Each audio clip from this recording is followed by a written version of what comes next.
Hey everyone, thanks for joining us. My name is Finlay McDermott. I'm here with Mr. Mokriski. Thanks for joining us. Thank you, Finn. To get this started, what part of your life did you spend in the 1900s? I guess I spent the first 29 years of my life in the 1900s. Right. I'd never thought of it that way, but Mhm. yeah. Yeah. And where were you during this time? What city? What Mostly state? Connecticut. Okay. Mostly in the Yeah. basketball capital of the United States. Wow. Yeah. Okay. And do you remember who some of the first kind of presidents were? Who got your attention? I remember 1976 marching in the bicentennial parade, Yeah. the 200th anniversary birthday of the United States. And we got word that Gerald Ford was not going to run for reelection. Wow. Re-election. So Gerald Ford was the first. Were you interested in politics at No, all I was during this too time? young. No, It was just too something young. that stuck out. Yeah. Okay. Yeah. When did you start kind of getting more interested in politics and history?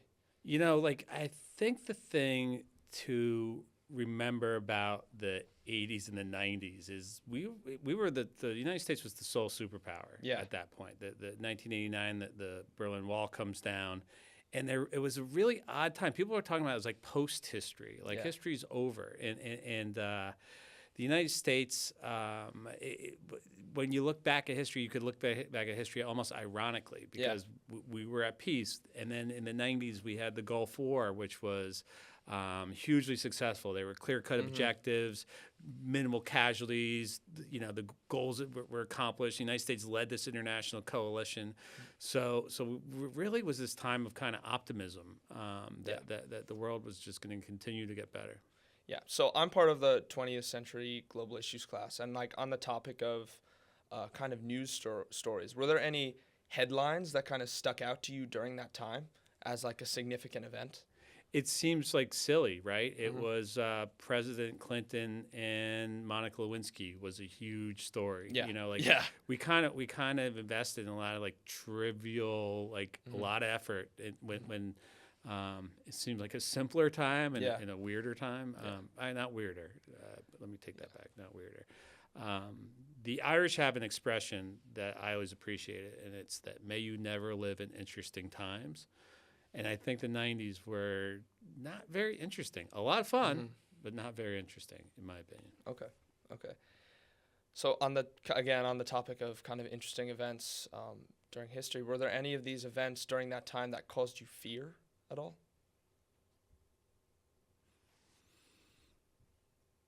There was the bombing in Oklahoma City Mm-hmm.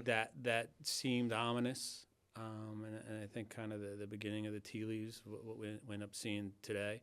But overall, no. No. Okay. The first time where I really felt like a damn moment was 9/11, Yeah. which wasn't in the 1900s. Yeah. Yeah. So, can you tell me a story or two about your grandparents and the way they approached life? Obviously, they were impacted by other historical events like the Yeah. Great Depression. Yeah. Things like Well, Great Depression is interesting. Like a lot of the grandparents that I grew up with all were really obsessed with food. that. Mhm. They all had kind of gardens during the Great Yeah. Depression because that's how Yeah, they raised yeah. food for themselves and eat everything on your plate. Mhm. So that was definitely something I remember. My grandfather worked for Pratt and Whitney during World War II. He Wow, worked the night okay, shift and was not allowed to go into the Army because they needed him for the defense industries. After the war, they lived in a retirement community that was built, and not retirement community. I'm sorry, like a neighborhood community. Like all the houses were the same. The plots of land Yeah, were all the yeah. same. They knew everyone. There was a show called Leave It to Beaver on TV for a long time, which showed this idyllic kind of 1950s life, and I feel like that was the life that my parents lived with the grandparents being the parents on Leave It to Beaver. Yeah. You mentioned some of those like habits that your grandparents had, being like eat all the food on your plate. Do you still practice any of those to this day? No. No. Okay. No. Okay. And talk a little bit about what brought you happiness or joy during this time, during the 1900s. I don't want to sound like a guy stroking my beard saying it was a simpler time, Yeah. but it was a simpler time. I think honestly, like things I remember is getting off the bus, running in my house, and grabbing a wiffle ball bat and a wiffle ball, and everyone coming back outside and playing outside until dinner. there weren't as many little leagues or mite teams, or like it was kind of, the fun was fun that you did with your buddies in the backyard, in the woods, at the ponds, at the lakes, the beach. It was more it was more kid driven than parent driven. Yeah. How do you Parents think, didn't really care, to be honest. yeah. And how do you think, like, sort of those kid driven activities, do you think they still exist now, or do you think it's changed? I think money has ruined a lot of it. Right. I think commoditizing children's sports has gone a long way to kind of ruining that aspect of it, the element of it. That's my Totally. And would you say, since the 1900s, the world is getting better or worse? Since the 1990s? Since the 1900s, sorry, yeah. Let's see. We are in we're living in a very complex time right now. And way more complex than it was in the 1900s. I mean, the internet alone, before you even bring in AI, is a total different change. The world is a lot smaller. It's way more complicated now. Yeah. So on that kind of note of, like, the world has changed greatly in terms of kind of everything, social norms and all. Is there anything that was kind of socially acceptable during the 1900s that now simply isn't, or it's more complex? When I looked at that question, I kind of chuckled, because you see the swings happening in real time. Language that we used in the 80s and 90s was a lot coarser, particularly when you describe specific groups of people. I'm thinking, like, people mentally ill, and then it was like verboten for a while. You can't say the R word, and now I'm hearing it again. So I feel like we're going backwards a little bit in that front. And do you believe that's a good or bad thing? I think it's a bad thing. I think it's a bad thing. I think it's coarsening. Okay. I think, it's not. A lot of what drives the world today is anxiety, angst, alarm. And that, to me, is not a very healthy place to be. I think our media ecosystem feeds that. I think your algorithm is prone to trigger reaction. And I feel like the world is way more complicated today than it used to be. And would you say that makes it more difficult for kids to grow up? Do you think it makes kids grow up faster?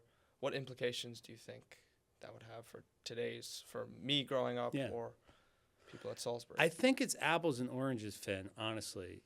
The stuff you're growing up with was like not even thought of. We could carry a computer in our pockets, right? Like that. No one thought about that back then, or at least not in my world. So it is way more complicated for you guys now. I have a tough time. I used to be able to always know what my students were thinking, because I thought the same thing. And now I don't always. And it's not just the phones in your pocket. It's also COVID. Our generation never went through something like that. And that was something that the world went through. Dario went through. Finn went through. I don't care what class you are. I don't care how wealthy you are. I don't care what color you are. Like, everyone suffered through COVID. And I know, like, that was formative years for you guys. I don't know how to translate that into my world. So again, on the note of these really impactful events, like, what, in your opinion, was the most impactful event for you during the 1900s? I mean, I'm embarrassed to say, I wish I could give you some earth-shattering moment that I could. I would hear people talk about the Kennedy assassination. I wasn't alive for that. That was well before me, and that seemed to be like a moment that everyone remembered. The space shuttle blowing up was one of those moments. I think where everyone kind of stopped and remembered. For me, it was 1978, I believe it was. Sitting down in a movie theater and sitting back and watching the beginning of Star Wars and that scroll. And I remember when that movie ended, I said, my life has changed. Wow. I'm not sure how, Yeah. but I felt that it had. Yeah. And so that was probably the moment that hit me the most. Wow. Okay. Okay. Did you notice Star Wars or, you know, media in general have a huge cultural impact at all, just on the world or also on yourself? My childhood bedroom at home today Mhm. still has the Star Wars Wow. wallpaper up that I put up. I was obsessed. I had the figures. I had the Millennium Falcon, which is still to this day the best Christmas present I've ever received. I was obsessed Wow. with Star Wars, and Star Wars really leaned into that marketing side of it. That might have been like the first movie that really kind of started like the gear with the movie. Yeah, yeah. But yeah, StarArs was it for me. It's amazing. Anyway, thank you so much for Absolutely. being on here. I really enjoyed this interview. And yeah, that'll be it.